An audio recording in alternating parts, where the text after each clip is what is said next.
Thank you very much, Honorable Speaker. Honorable Speaker, I also want to join my colleagues, the minority leader and the majority leader. Number one, in commending and appreciating the judgment made by the highest bench, the Supreme Court, as far as public participation is concerned, Honorable Speaker. Honorable Speaker, there was, like the minority leader has said, this can only be related to a study in jurisprudence, Honorable Speaker, that you and I know on a particular case. We call it the Spelunchian Explorers case, Honorable Speaker. And you and I know that very well, where because of lack of written law and quality jurisprudence that would have either convicted or acquitted the explorers, the Spelunchian Explorers, Honorable Speaker, there arose confusion in the bench where we found the Chief Justice hardly making decisions in that case. We found a positivist in the bench, I think Justice Kin. We also found a clear naturalist and one who even never wanted to touch.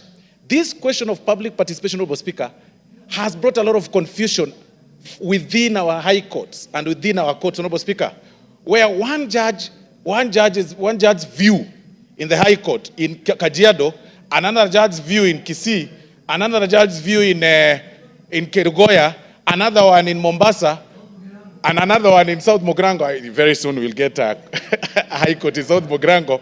We are lucky to have a magistrate's court so far. Honorable Speaker, when you read such laws, you will then be left wondering, and this House will be left wondering, which particular judgment would you, want to refer to when creating your own jurisprudence in terms of making the public participation worthwhile, Honorable Speaker. And that is why it is very important for this Supreme Court to have come with a clear distinction on what this House on what this House ought to do in terms of public participation.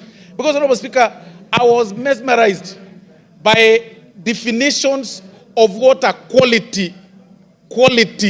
I read one judgment that said what was a quality public participation.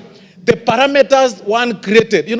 What we are suffering from, Honorable Speaker, is actually what we call judicial activism, where some people, and I say this with tremendous respect to members of the judiciary, where some members of the judiciary, Honorable Speaker, decided to be activists and populist, start making populist decisions. In fact, you'll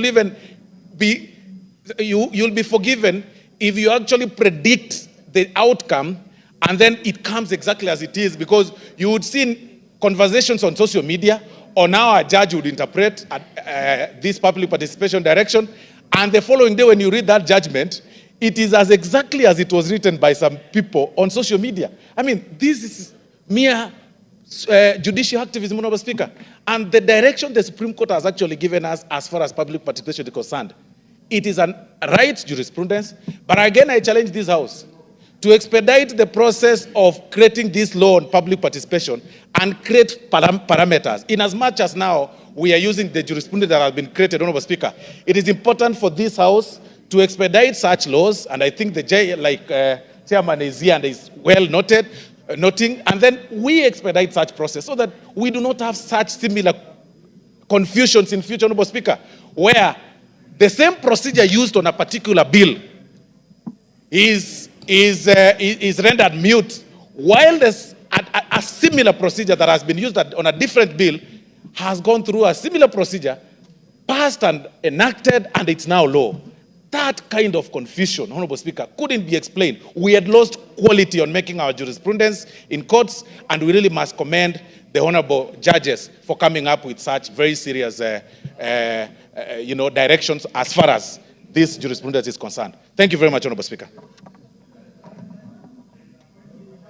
Justice and Legal Affairs Committee.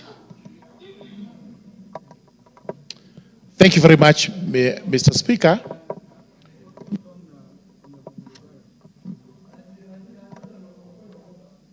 I have not allowed you to speak. Yeah, it takes the speaker to recognize you. When the speaker doesn't and you insist, you become disorderly and it may cost your presence in this afternoon. Yes,